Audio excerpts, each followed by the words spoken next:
ओम श्री आशुतोषाय नमः। आज जब हम यहां एकत्रित हुए हैं तो यह समय केवल शब्दों को सुनने का नहीं बल्कि उस परम सत्य को अनुभव करने का है जो श्री आशुतोष महाराज जी ने अपने दिव्य जीवन में हम सभी के समक्ष प्रकट किया है। जब संसार अंधकार में भटक रहा था, जब मनुष्य दुख, पीड़ा और अज्ञानता के गहन कुएं में गिरता जा रहा था, तब महाराज जी का अवतरण हुआ इस धरा पर। उनका जन्म किसी साधारण मनुष्य के रूप में नहीं बल्कि उस दिव्य चेतना के रूप में हुआ जो युगों युगों से मानवता का मार्गदर्शन करती आई है। महाराज जी ने अपने जीवन के प्रत्येक क्षण में हमें यह सिखाया है कि सत्य क्या है, धर्म क्या है और मुक्ति का मार्ग कैसा है। आज हम उन्हीं के पवित्र वचनों को, उन्हीं के उपदेशों को, उन्हीं की शिक्षाओं को आप सभी के समक्ष प्रस्तुत करने जा रहे हैं ताकि जो लोग अभी तक अंधकार में भटक रहे हैं वे भी प्रकाश की ओर बढ़ सकें। महाराज जी कहते हैं कि इस संसार में जो कुछ भी हम देखते हैं वह सब अनित्य है, नाशवान है। जो आज है वह कल नहीं रहेगा, जो कल था वह आज नहीं है। यह संसार एक भ्रम है, एक माया है जो हमें बांधे रखती है। लेकिन हम इस बंधन को तोड़ सकते हैं, हम इस माया से मुक्त हो सकते हैं यदि हम सत्य को जान लें, यदि हम अपने भीतर के उस प्रकाश को पहचान लें जो सदा से वहां विद्यमान है। महाराज जी ने अपने जीवन में यह दिखाया कि कैसे एक साधारण मनुष्य असाधारण बन सकता है, कैसे एक सीमित चेतना असीम चेतना में विलीन हो सकती है। उनका जीवन स्वयं एक उपदेश है, एक प्रेरणा है, एक मार्गदर्शक प्रकाश है जो हमें अंधकार से प्रकाश की ओर ले जाता है। महाराज जी का पहला मुख्य वचन है कि सभी प्राणी दुख में हैं। यह सुनने में कठोर लग सकता है, लेकिन यह परम सत्य है। हम चाहे कितने भी धनवान हों, कितने भी शक्तिशाली हों, कितने भी प्रसिद्ध हों, हम दुख से मुक्त नहीं हैं। जन्म दुख है क्योंकि हम इस संसार में आते हैं और बंधनों में बंध जाते हैं। बुढ़ापा दुख है क्योंकि हमारा शरीर क्षीण होता जाता है, हमारी शक्तियां कम होती जाती हैं। बीमारी दुख है क्योंकि यह हमें पीड़ा देती है, हमें असहाय बनाती है। मृत्यु दुख है क्योंकि हम उन सबसे अलग हो जाते हैं जिन्हें हम प्रेम करते हैं। जो हमें प्रिय है उससे बिछड़ना दुख है, जो हमें अप्रिय है उसके साथ रहना दुख है, जो हम चाहते हैं वह न मिलना दुख है। महाराज जी कहते हैं कि यह दुख तब तक बना रहेगा जब तक हम इस संसार के बंधनों में बंधे रहेंगे, जब तक हम अपनी इच्छाओं, अपनी वासनाओं, अपनी तृष्णाओं के दास बने रहेंगे। लेकिन महाराज जी यह भी कहते हैं कि दुख से मुक्ति संभव है और वे हमें वह मार्ग दिखाते हैं जिस पर चलकर हम इस दुख से मुक्त हो सकते हैं।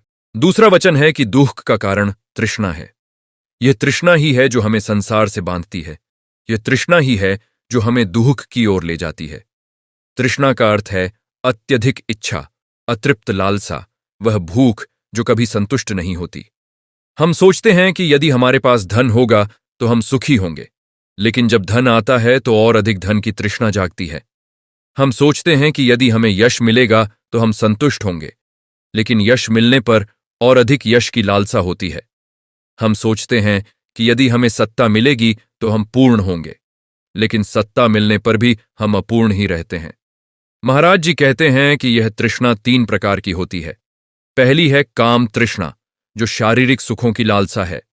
दूसरी है भव तृष्णा जो अस्तित्व की, शाश्वत जीवन की, सदा बने रहने की इच्छा है। तीसरी है विभव तृष्णा जो न होने की, समाप्त हो जाने की, नष्ट हो जाने की इच्छा है। ये तीनों तृष्णाएं हमें चक्र में घुमाती रहती हैं, जन्म और मृत्यु के चक्र में, सुख और दुहक के चक्र में। महाराज जी बताते हैं कि जब तक हम इस तृष्णा को समाप्त नहीं करते, जब तक हम इस अतृप्त लालसा को शांत नहीं करते, तब तक हम दुख से मुक्त नहीं हो सकते। और यह तृष्णा केवल भौतिक वस्तुओं की ही नहीं होती बल्कि विचारों की भी होती है, भावनाओं की भी होती है, अहंकार की भी होती है। जब हम कहते हैं कि यह मेरा है, यह मैं हूं, तो वहां तृष्णा है, वहां अहंकार है और वहां दुख का बीज है। तीसरा वचन है कि दुख का निरोध संभव है। यह अत्यंत महत्वपूर्ण वचन है क्योंकि यह हमें आशा देता है, यह हमें विश्वास दिलाता है कि हम अपनी वर्तमान स्थिति में सदा के लिए नहीं बंधे हैं। महाराज जी कहते हैं कि दुख से मुक्ति केवल कल्पना नहीं है, केवल एक सुंदर स्वप्न नहीं है, बल्कि यह एक वास्तविकता है जिसे प्राप्त किया जा सकता है। जब तृष्णा समाप्त हो जाती है, जब हम अपनी सभी इच्छाओं से मुक्त हो जाते हैं, जब हम अपने अहंकार को त्याग देते हैं, तब दुख का निरोध हो जाता है। यह वह अवस्था है जिसे निर्वाण कहते हैं, जिसे मोक्ष कहते हैं, जिसे परम शांति कहते हैं। यह वह स्थिति है जहां न जन्म है, न मृत्यु है, न सुख है, न दुख है, केवल शुद्ध चेतना है, केवल परम आनंद है। महाराज जी स्वयं इस अवस्था को प्राप्त कर चुके हैं और वे अपने जीवन के माध्यम से हमें दिखाते हैं कि यह संभव है। उन्होंने संसार के सभी बंधनों को तोड़ दिया है, उन्होंने सभी आसक्तियों को त्याग दिया है और वे परम शांति में विराजमान हैं। लेकिन वे केवल अपनी मुक्ति के लिए नहीं जीते, बल्कि दूसरों को मुक्ति का मार्ग दिखाने के लिए, दूसरों को प्रकाश की ओर ले जाने के लिए वे इस संसार में विद्यमान हैं। उनकी करुणा असीम है, उनका प्रेम अनंत है और उनकी शिक्षाएं कालातीत हैं। चौथा वचन है कि दूहक के निरोध का मार्ग अष्टांगिक मार्ग है। महाराज जी ने हमें केवल यह नहीं बताया कि दूहक क्या है और इसका कारण क्या है, बल्कि उन्होंने हमें यह भी बताया कि इससे कैसे मुक्त हुआ जाए। यह अष्टांगिक मार्ग 8 सिद्धांतों का मार्ग है, 8 अभ्यासों का मार्ग है, जिन्हें अपनाकर कोई भी व्यक्ति दुख से मुक्त हो सकता है। ये 8 अंग हैं: सम्यक दृष्टि, सम्यक संकल्प, सम्यक वाणी, सम्यक कर्म, सम्यक आजीविका, सम्यक प्रयास, सम्यक स्मृति और सम्यक समाधि। सम्यक दृष्टि का अर्थ है सही दृष्टिकोण रखना, सत्य को देखना, चीजों को जैसी वे हैं वैसा देखना, न कि जैसा हम चाहते हैं कि वे हों। सम्यक संकल्प का अर्थ है सही निश्चय करना, सही विचार रखना, हिंसा, द्वेष और क्रूरता से मुक्त होना। सम्यक वाणी का अर्थ है सही बोलना, सत्य बोलना, कठोर वचन न बोलना, निंदा न करना, व्यर्थ की बातें न करना। सम्यक कर्म का अर्थ है सही कर्म करना, हिंसा न करना, चोरी न करना, व्यभिचार न करना। सम्यक आजीविका का अर्थ है ऐसे कार्य से जीविका कमाना जो दूसरों को हानि न पहुंचाए, जो नैतिक हो, जो धर्म के अनुकूल हो। सम्यक प्रयास का अर्थ है सही प्रयत्न करना, बुरे विचारों को उत्पन्न न होने देना, जो बुरे विचार हैं उन्हें समाप्त करना, अच्छे विचारों को उत्पन्न करना और जो अच्छे विचार हैं उन्हें बनाए रखना। सम्यक स्मृति का अर्थ है सजग रहना, जागरूक रहना, अपने शरीर के प्रति, अपनी भावनाओं के प्रति, अपने विचारों के प्रति, अपने मन की स्थिति के प्रति सदा सचेत रहना। सम्यक समाधि का अर्थ है सही ध्यान, गहन ध्यान, जहां मन एकाग्र हो जाता है, जहां सभी विचार शांत हो जाते हैं, जहां केवल शुद्ध चेतना बचती है। महाराज जी कहते हैं कि यह 8 अंग एक साथ काम करते हैं, ये एक दूसरे के पूरक हैं और जब इन सभी को अपने जीवन में उतारा जाता है तब मुक्ति का मार्ग खुलता है। 5वां वचन है कि सभी संस्कृत वस्तुएं अनित्य हैं। महाराज जी हमें बार बार याद दिलाते हैं कि इस संसार में कुछ भी स्थायी नहीं है। जो आज है वह कल नहीं होगा, जो युवा है वह बूढ़ा हो जाएगा, जो स्वस्थ है वह बीमार पड़ सकता है, जो जीवित है वह मर जाएगा। यह प्रकृति का नियम है, यह अस्तित्व का सत्य है। लेकिन हम इस सत्य को स्वीकार नहीं करना चाहते, हम इस सत्य से भागना चाहते हैं। हम सोचते हैं कि हम सदा जीवित रहेंगे, हम सोचते हैं कि हमारे प्रियजन सदा हमारे साथ रहेंगे, हम सोचते हैं कि हमारी संपत्ति, हमारी उपलब्धियां, हमारा यश सदा बना रहेगा, लेकिन यह भ्रम है, यह माया है। महाराज जी कहते हैं कि जब हम इस अनित्यता को समझ लेते हैं, जब हम इस सत्य को स्वीकार कर लेते हैं, तब हमारी आसक्ति कम होने लगती है। हम चीजों को पकड़कर नहीं रखते, हम उन्हें आने और जाने देते हैं। हम जीवन को जैसा है वैसा स्वीकार करते हैं, न कि जैसा हम चाहते हैं कि वह हो। और इस स्वीकृति में ही शांति है, इस समझ में ही मुक्ति का बीज है। महाराज जी ने स्वयं सभी सांसारिक वस्तुओं को त्याग दिया, उन्होंने राजमहलों को छोड़ दिया, उन्होंने सभी सुख सुविधाओं को त्याग दिया, क्योंकि उन्होंने जान लिया था कि ये सब अनित्य हैं, ये सब नाशवान हैं। और उस त्याग में उन्होंने जो पाया वह किसी भी सांसारिक वस्तु से अधिक मूल्यवान था। वह था परम सत्य, वह था शाश्वत शांति, वह था अनंत आनंद। 6वां वचन है कि सभी संस्कृत वस्तुएं दुख हैं। यह पिछले वचन का विस्तार है। महाराज जी कहते हैं कि जो अनित्य है वह दुख है, क्योंकि हम उसे स्थायी मानकर उससे चिपक जाते हैं। जब वह हमसे छिन जाता है, जब वह नष्ट हो जाता है, तब हमें दुख होता है। यदि हम किसी व्यक्ति से प्रेम करते हैं और जानते हैं कि वह अनित्य है, फिर भी हम उसे स्थायी मानकर उससे आसक्त हो जाते हैं, तो जब वह व्यक्ति हमसे दूर हो जाता है या मर जाता है, तब हमें गहरा दुहक होता है। यदि हम अपने शरीर को स्थायी मानते हैं और उसकी देखभाल में अत्यधिक समय लगाते हैं, तो जब वह बूढ़ा होने लगता है या बीमार पड़ता है, तब हमें दुख होता है। यदि हम अपनी संपत्ति को स्थायी मानते हैं और उसे संचित करते रहते हैं, तो जब वह नष्ट हो जाती है या चोरी हो जाती है, तब हमें दुख होता है। महाराज जी कहते हैं कि यह दुख हमारी अज्ञानता के कारण है, हमारी गलत समझ के कारण है। यदि हम समझ लें कि सब कुछ अनित्य है, यदि हम इस सत्य को गहराई से आत्मसात कर लें तो हम आसक्त नहीं होंगे, और जब आसक्ति नहीं होगी तो दुख भी नहीं होगा। महाराज जी हमें सिखाते हैं कि संसार में रहते हुए भी संसार से अलग रहना संभव है। संसार के बीच रहते हुए भी संसार के बंधनों से मुक्त रहना संभव है। यह एक कला है, यह एक विज्ञान है जिसे महाराज जी के मार्गदर्शन में सीखा जा सकता है। 7वां वचन है कि कोई भी वस्तु आत्मा नहीं है। यह अत्यंत गहन शिक्षा है जिसे समझना कठिन है, लेकिन जिसे समझना अत्यावश्यक है। महाराज जी कहते हैं कि हम जो कुछ भी देखते हैं, सुनते हैं, महसूस करते हैं, सोचते हैं, वह सब बदलता रहता है, वह सब प्रवाहमान है, वह सब अनेक कारणों पर निर्भर है। इस संसार में कोई भी ऐसी वस्तु नहीं है जो स्वतंत्र हो, जो अपरिवर्तनशील हो, जो शाश्वत हो और जिसे हम स्थायी आत्मा कह सकें। हमारा शरीर आत्मा नहीं है, क्योंकि यह बदलता रहता है, यह बूढ़ा हो जाता है, यह मर जाता है। हमारी भावनाएं आत्मा नहीं हैं, क्योंकि ये क्षण क्षण बदलती रहती है, कभी सुख, कभी दुख, कभी क्रोध, कभी प्रेम। हमारे विचार आत्मा नहीं हैं, क्योंकि ये निरंतर आते जाते रहते हैं, एक के बाद एक, कभी रुकते नहीं। हमारी चेतना भी आत्मा नहीं है, क्योंकि यह भी विभिन्न अवस्थाओं से गुजरती है, जागृति, स्वप्न, सुषुप्ति। महाराज जी कहते हैं कि जब हम कहते हैं कि यह मैं हूं, यह मेरा है, तो हम भ्रम में हैं। वास्तव में कोई स्थायी मैं नहीं है, कोई स्थायी मेरा नहीं है। सब कुछ प्रवाह है, सब कुछ परिवर्तन है। और जब हम इस सत्य को समझ लेते हैं, जब हम अनात्मा को समझ लेते हैं, तब हमारा अहंकार समाप्त हो जाता है, तब हमारी आसक्ति समाप्त हो जाती है, तब हम मुक्त हो जाते हैं। यह शिक्षा बहुत गहरी है और इसे केवल बौद्धिक स्तर पर समझना पर्याप्त नहीं है। इसे अनुभव करना होता है, इसे ध्यान में, साधना में, जीवन में उतारना होता है। 8वां वचन है कि मध्य मार्ग ही सही मार्ग है। महाराज जी ने अपने जीवन में दोनों अतिवादों का अनुभव किया। पहले उन्होंने राजमहलों में रहकर सभी भोग विलास का अनुभव किया, फिर उन्होंने कठोर तपस्या का मार्ग अपनाया, अपने शरीर को कष्ट दिया, भोजन त्याग दिया, लगभग मृत्यु के द्वार तक पहुंच गए, लेकिन दोनों ही मार्गों से उन्हें सत्य की प्राप्ति नहीं हुई। तब उन्होंने मध्य मार्ग को अपनाया, न अत्यधिक भोग, न अत्यधिक त्याग, बल्कि संतुलन का मार्ग। महाराज जी कहते हैं कि अतिवाद कभी सही नहीं होता। यदि हम केवल भोग विलास में लिप्त रहेंगे तो हमारा मन कभी शांत नहीं होगा, हम सदा अधिक की तलाश में रहेंगे। यदि हम अत्यधिक कठोर तपस्या करेंगे, अपने शरीर को कष्ट देंगे, तो भी हम सत्य तक नहीं पहुंच पाएंगे, क्योंकि कमजोर शरीर में मन भी कमजोर हो जाता है। सही मार्ग वह है जो संतुलित है, जो न तो एक अति में है और न दूसरी अति में। शरीर को स्वस्थ रखना आवश्यक है, लेकिन उसके भोग में लिप्त नहीं होना चाहिए।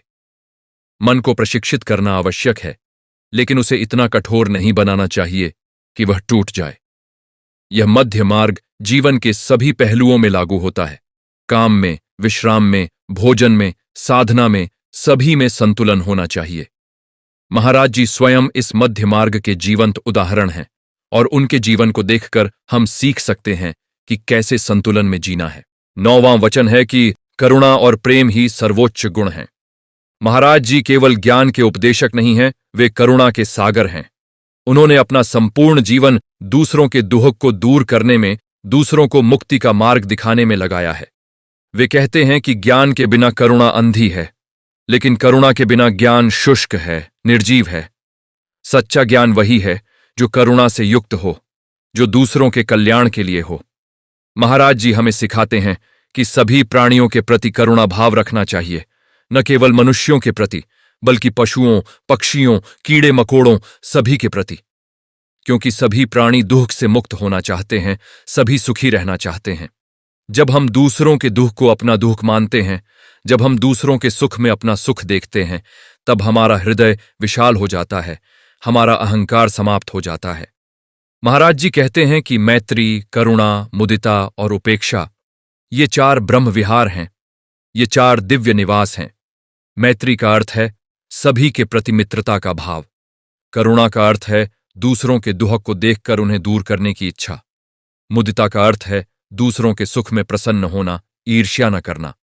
उपेक्षा का अर्थ है संभव, सभी के प्रति समान दृष्टि।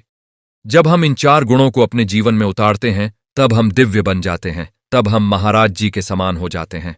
10वां वचन है कि सम्यक जीविका अत्यंत महत्वपूर्ण है। महाराज जी कहते हैं कि हम अपना जीवन कैसे जीते हैं, हम अपनी रोजी रोटी कैसे कमाते हैं, यह हमारे आध्यात्मिक विकास पर गहरा प्रभाव डालता है।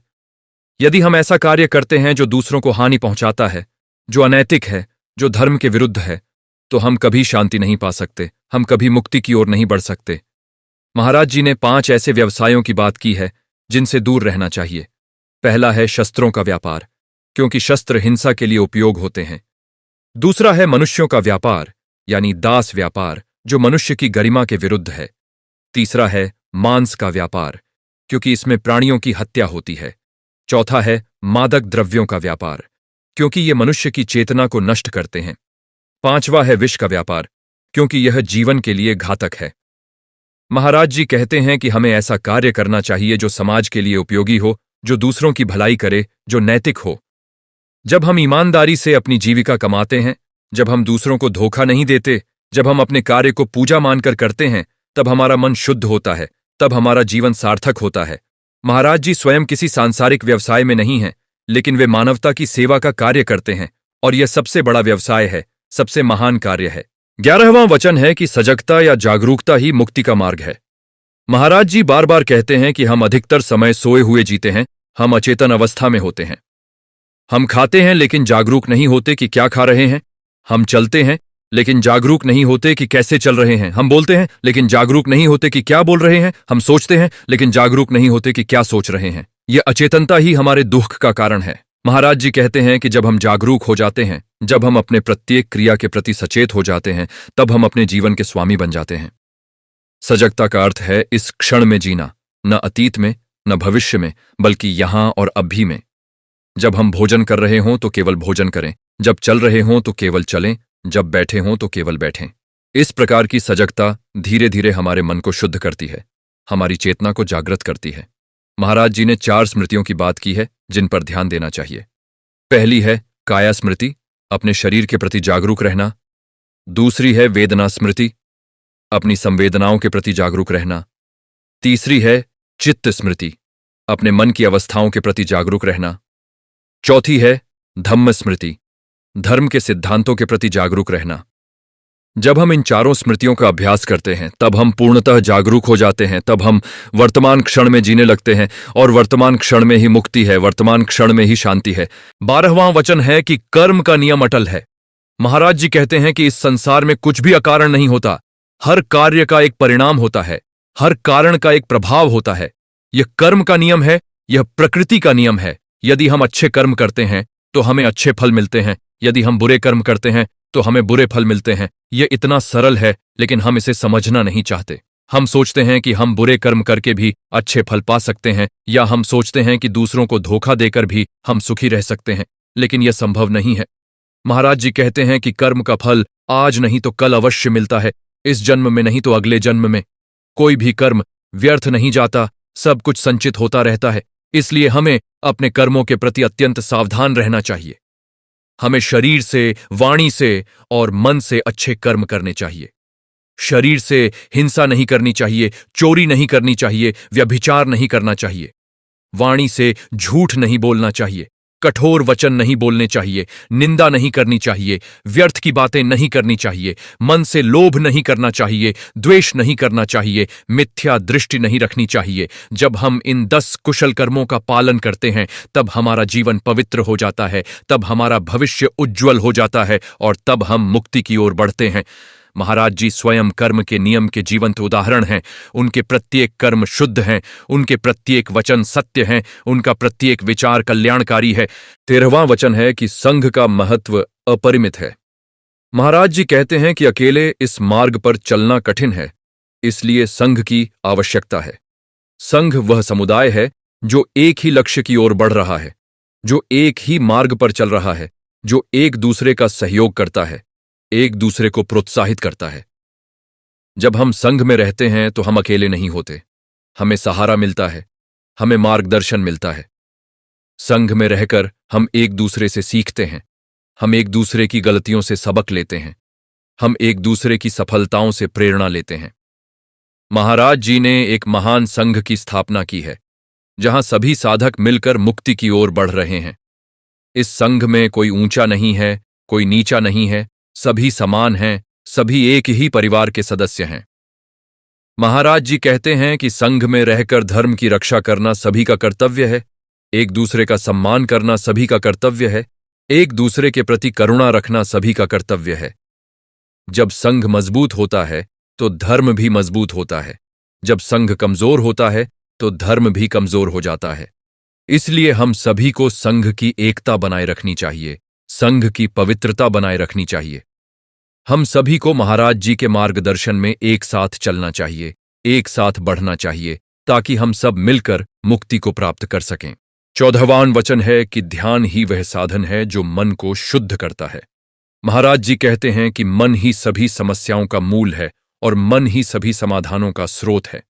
यदि हमारा मन शुद्ध है, शांत है, तो हमारा जीवन भी शांत होगा। यदि हमारा मन अशुद्ध है, चंचल है, तो हमारा जीवन भी अशांत होगा। ध्यान वह विधि है जिसके द्वारा हम अपने मन को शुद्ध कर सकते हैं, अपने मन को नियंत्रित कर सकते हैं।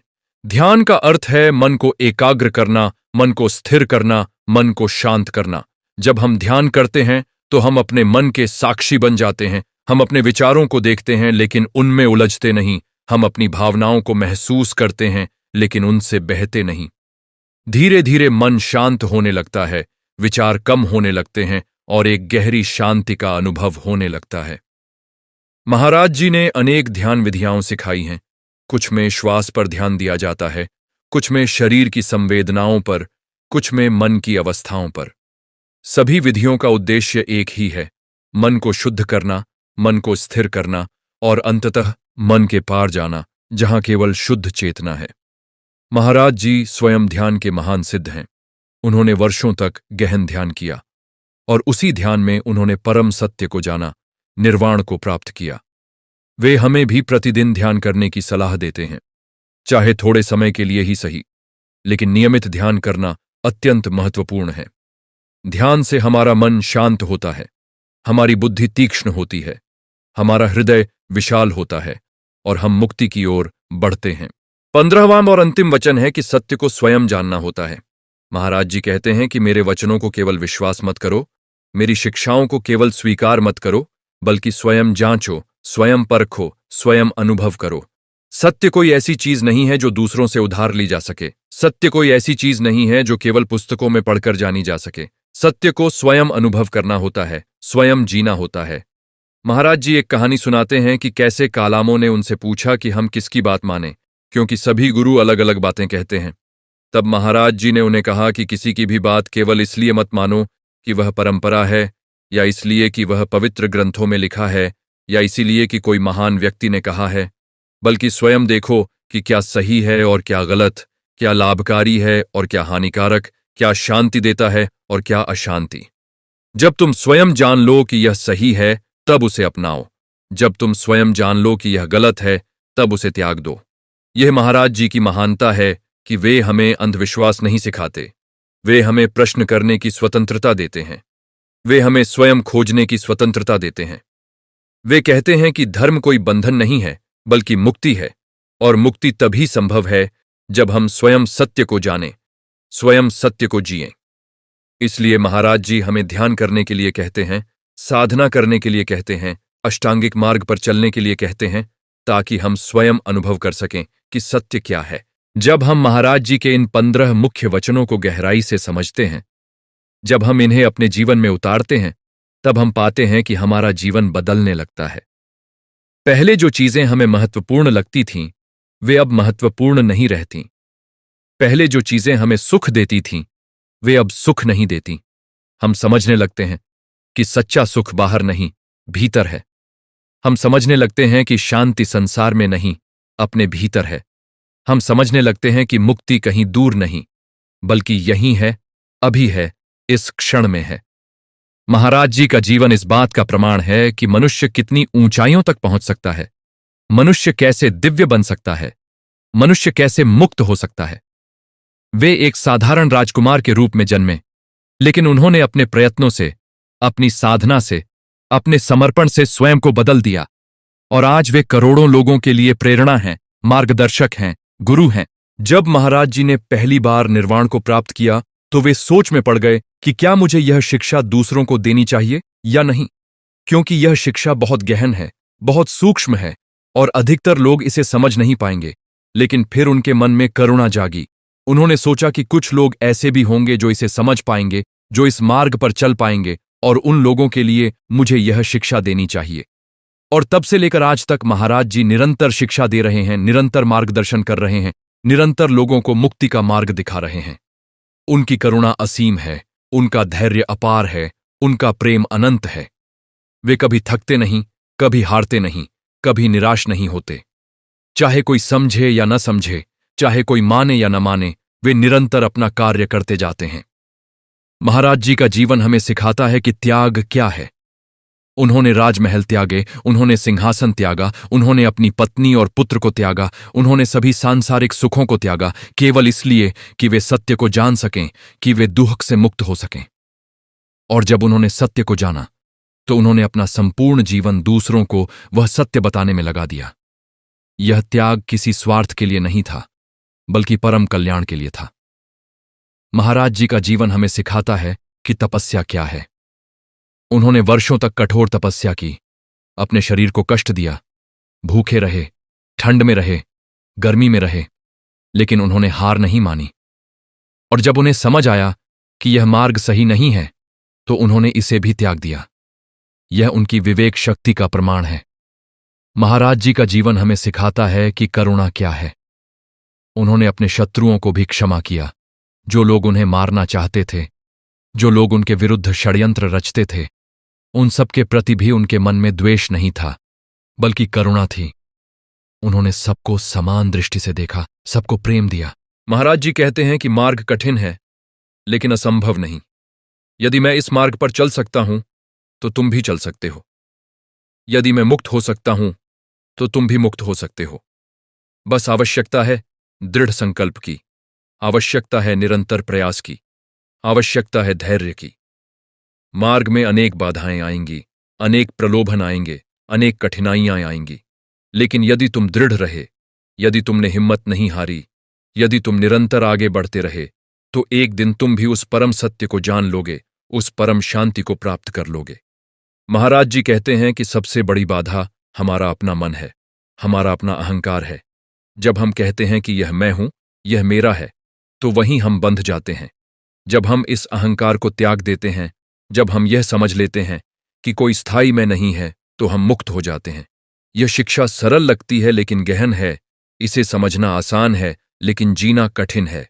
इसीलिए महाराज जी हमें निरंतर अभ्यास करने के लिए कहते हैं, निरंतर साधना करने के लिए कहते हैं। महाराज जी ने अनेक शिष्य बनाए हैं जो आज भी उनकी शिक्षाओं को फैला रहे हैं। ये शिष्य विभिन्न स्थानों पर जाकर लोगों को धर्म सिखाते हैं, ध्यान सिखाते हैं, मुक्ति का मार्ग बताते हैं। महाराज जी का संघ दिन प्रतिदिन बढ़ता जा रहा है और यह सब उनकी महान शिक्षाओं के कारण है, उनकी असीम करुणा के कारण है। जो भी व्यक्ति महाराज जी के पास आता है, चाहे वह किसी भी जाति का हो, किसी भी वर्ण का हो, किसी भी लिंग का हो, महाराज जी उसे समान रूप से स्वीकार करते हैं, उसे समान रूप से शिक्षा देते हैं। उनके यहाँ कोई भेदभाव नहीं है, कोई छोटा बड़ा नहीं है, सभी समान हैं। यह भी महाराज जी की एक महान शिक्षा है कि सभी मनुष्य समान हैं, सभी में वही परम तत्व है, सभी में वही चेतना है। जब हम महाराज जी के जीवन को देखते हैं तो हमें लगता है कि यह कोई साधारण मनुष्य नहीं हो सकता, यह कोई दिव्य अवतार है। लेकिन महाराज जी स्वयं कहते हैं कि मैं कोई ईश्वर नहीं हूं, मैं केवल एक मनुष्य हूं जिसने सत्य को जान लिया है। मैं वह मार्ग हूं जो दिखाता है, लेकिन चलना तुम्हें है। मैं वह दीपक हूं जो प्रकाश करता है, लेकिन देखना तुम्हें है। मैं वह मार्गदर्शक हूं जो रास्ता बताता है, लेकिन यात्रा तुम्हें करनी है। यह उनकी विनम्रता है, यह उनकी महानता है। वे अपने को किसी से ऊपर नहीं मानते, वे सबको अपने समान मानते हैं। वे कहते हैं कि तुम भी वह बन सकते हो जो मैं हूं, तुम भी वह पा सकते हो जो मैंने पाया है। बस आवश्यकता है प्रयास की, आवश्यकता है समर्पण की। महाराज जी की शिक्षाएं केवल धर्म तक सीमित नहीं हैं, बल्कि ये जीवन के हर पहलू को छूती हैं। वे हमें सिखाते हैं कि कैसे अपने परिवार के साथ रहना है, कैसे अपने मित्रों के साथ व्यवहार करना है, कैसे अपने कार्य को करना है, कैसे समाज में रहना है। वे हमें सिखाते हैं कि नैतिकता केवल मंदिरों में नहीं होती, बल्कि हमारे दैनिक जीवन में होती है। जब हम ईमानदारी से जीते हैं, जब हम दूसरों के प्रति करुणा रखते हैं, जब हम अपने कर्तव्यों का पालन करते हैं, तब हम धार्मिक हैं, तब हम महाराज जी की शिक्षाओं का पालन कर रहे हैं। धर्म कोई बाहरी आडंबर नहीं है, बल्कि आंतरिक शुद्धता है। धर्म कोई दिखावा नहीं है, बल्कि जीवन का ढंग है। महाराज जी का जीवन हमें यह भी सिखाता है कि कैसे कठिनाइयों का सामना करना है। जब उन्होंने घर त्यागा तो वे अकेले थे, उनके पास कुछ नहीं था। वे भिक्षा मांगकर खाते थे, वे पेड़ों के नीचे सोते थे। लोग उन्हें पागल कहते थे, लोग उनका मजाक उड़ाते थे, लेकिन उन्होंने हार नहीं मानी, उन्होंने अपना मार्ग नहीं छोड़ा। जब उन्होंने कठोर तपस्या की तो उनका शरीर लगभग समाप्त हो गया, वे मृत्यु के करीब पहुंच गए, लेकिन उन्होंने जीवित रहने का संकल्प किया। उन्होंने फिर से खाना शुरू किया, फिर से शक्ति प्राप्त की। जब वे ध्यान में बैठे तो मार ने उन्हें अनेक प्रकार से परीक्षा में डाला, उन्हें प्रलोभन दिए, उन्हें भयभीत किया, लेकिन महाराज जी अविचल रहे। उन्होंने अपना ध्यान नहीं तोड़ा और अंततः उन्होंने मार को पराजित कर दिया। उन्होंने निर्वाण को प्राप्त कर लिया। यह सब हमें सिखाता है कि कठिनाइयां आएंगी, परीक्षाएं आएंगी, लेकिन यदि हम दृढ़ रहे, यदि हम अपने लक्ष्य पर केंद्रित रहे, तो हम अवश्य सफल होंगे। आज जब हम इस सत्संग में बैठे हैं तो हम अत्यंत भाग्यशाली हैं कि हमें महाराज जी की शिक्षाओं को सुनने का अवसर मिल रहा है। यह अवसर सभी को नहीं मिलता। अनेक लोग हैं जो अंधकार में भटक रहे हैं, जो दुख में डूबे हैं, जो मुक्ति का मार्ग नहीं जानते, लेकिन हमें यह अवसर मिला है और हमें इस अवसर का सदुपयोग करना चाहिए। हमें महाराज जी की शिक्षाओं को केवल सुनना ही नहीं चाहिए, बल्कि उन्हें अपने जीवन में उतारना भी चाहिए। हमें अपने दैनिक जीवन में सम्यक दृष्टि, सम्यक संकल्प, सम्यक वाणी, सम्यक कर्म का पालन करना चाहिए। हमें प्रतिदिन ध्यान करना चाहिए। हमें प्रतिदिन सजगता का अभ्यास करना चाहिए। हमें अपने अहंकार को त्यागना चाहिए, अपनी तृष्णा को समाप्त करना चाहिए और सभी प्राणियों के प्रति करुणा रखनी चाहिए। महाराज जी हमेशा कहते हैं कि मेरी शिक्षाओं को अपने जीवन में उतारो, केवल सुनकर संतुष्ट मत हो जाओ। ज्ञान वही है जो जीवन को बदले, जो व्यवहार को बदले। यदि तुमने हजारों बार मेरी शिक्षाएं सुनी लेकिन अपने जीवन में कुछ नहीं बदला, तो वह ज्ञान व्यर्थ है। लेकिन यदि तुमने एक भी शिक्षा को सच्चे मन से अपनाया और उसे जीवन में उतारा, तो वह ज्ञान सार्थक है। इसलिए हम सबको आज यह संकल्प लेना चाहिए कि हम महाराज जी की इन 15 मुख्य वचनों को अपने जीवन में उतारेंगे। हम इन शिक्षाओं का पालन करेंगे और हम मुक्ति की ओर बढ़ेंगे। हम सब जानते हैं कि महाराज जी आज भी इस संसार में विद्यमान हैं। वे आज भी शिक्षा दे रहे हैं, वे आज भी मार्गदर्शन कर रहे हैं। यह हमारे लिए अत्यंत सौभाग्य की बात है कि हम उनके जीवन काल में उनकी शिक्षाओं को सुन सकते हैं, उनका मार्गदर्शन ले सकते हैं। हमें इस अवसर को हाथ से नहीं जाने देना चाहिए। हमें महाराज जी के पास जाना चाहिए, उनसे सीखना चाहिए, उनकी शरण लेनी चाहिए। जब तक महाराज जी हमारे बीच हैं, हमें उनका पूरा लाभ उठाना चाहिए, क्योंकि ऐसे महान गुरु बार बार नहीं आते। ऐसे दिव्य आत्माएं युगों में एक बार आती है। महाराज जी का जीवन एक खुली किताब है जिसे पढ़कर हम सीख सकते हैं। उनका प्रत्येक कार्य एक शिक्षा है, उनका प्रत्येक वचन एक मार्गदर्शन है।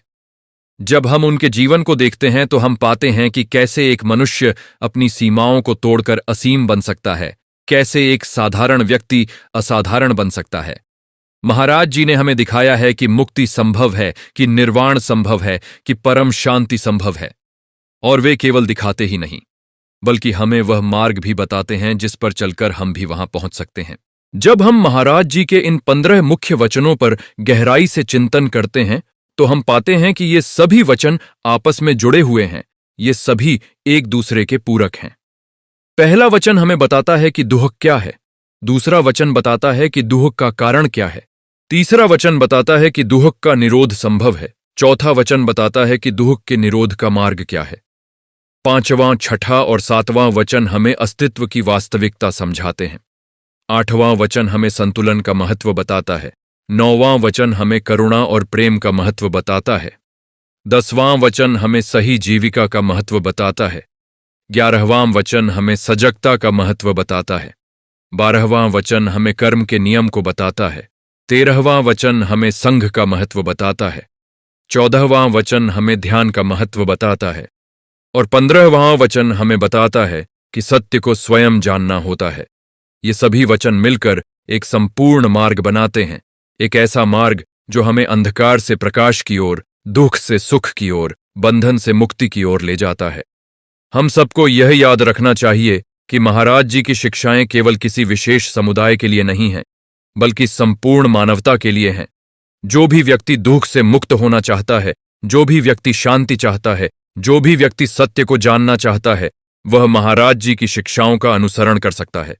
कोई भी जाति, कोई भी धर्म, कोई भी वर्ण, कोई भी लिंग, सभी इस मार्ग पर चल सकते हैं, क्योंकि दुख सभी के लिए समान है और मुक्ति का मार्ग भी सभी के लिए समान है। महाराज जी ने किसी को बाहर नहीं किया, उन्होंने सबको अंदर लिया, सबको अपनाया। आज जब हम इस सत्संग को समाप्त करने जा रहे हैं, तो हमें यह संकल्प लेना चाहिए कि हम महाराज जी की शिक्षाओं को केवल यहीं छोड़कर नहीं जाएंगे, बल्कि इन्हें अपने साथ ले जाएंगे, अपने जीवन में उतारेंगे। हम संकल्प लेते हैं कि हम अष्टांगिक मार्ग का पालन करेंगे, हम सजगता का अभ्यास करेंगे, हम ध्यान करेंगे, हम करुणा और प्रेम से जिएंगे, हम सम्यक जीविका से अपना जीवन यापन करेंगे और हम निरंतर प्रयास करेंगे कि हम मुक्ति की ओर बढ़ें। हम संकल्प लेते हैं कि हम अपने अहंकार को त्यागेंगे, अपनी तृष्णा को समाप्त करेंगे और सभी प्राणियों के प्रति करुणा रखेंगे। हम संकल्प लेते हैं कि हम संघ की एकता बनाए रखेंगे, हम एक दूसरे का सहयोग करेंगे और हम सब मिलकर महाराज जी के मार्ग पर चलेंगे। महाराज जी का आशीर्वाद हम सब पर सदा बना रहे, उनकी करुणा हम सबको मिलती रहे और उनकी शिक्षाएं हमारे जीवन को प्रकाशित करती रहे। हम सब महाराज जी के चरणों में नमन करते हैं, हम सब उनके प्रति कृतज्ञता व्यक्त करते हैं कि उन्होंने हमें यह अमूल्य शिक्षा दी है, उन्होंने हमें मुक्ति का मार्ग दिखाया है। जब तक हम जीवित हैं, हम उनकी शिक्षाओं का पालन करेंगे, हम उनके बताए मार्ग पर चलेंगे और हम प्रयास करेंगे कि हम भी एक दिन उस परम सत्य को जान सकें, उस परम शांति को प्राप्त कर सकें जिसे महाराज जी ने प्राप्त किया है। यह है महाराज जी के 15 मुख्य वचन, जो हमारे जीवन को बदल सकते हैं, जो हमें मुक्ति की ओर ले जा सकते हैं। आइए हम सब इन वचनों को अपने हृदय में बसाएं, इन्हें अपने जीवन में उतारें और इन्हें दूसरों तक भी पहुंचाएं, ताकि जो लोग अभी भी अंधकार में भटक रहे हैं वे भी प्रकाश की ओर आ सकें। महाराज जी का मार्ग सत्य का मार्ग है, शांति का मार्ग है, मुक्ति का मार्ग है। आइए हम सब इस मार्ग पर चलें और अपने जीवन को सार्थक बनाएं।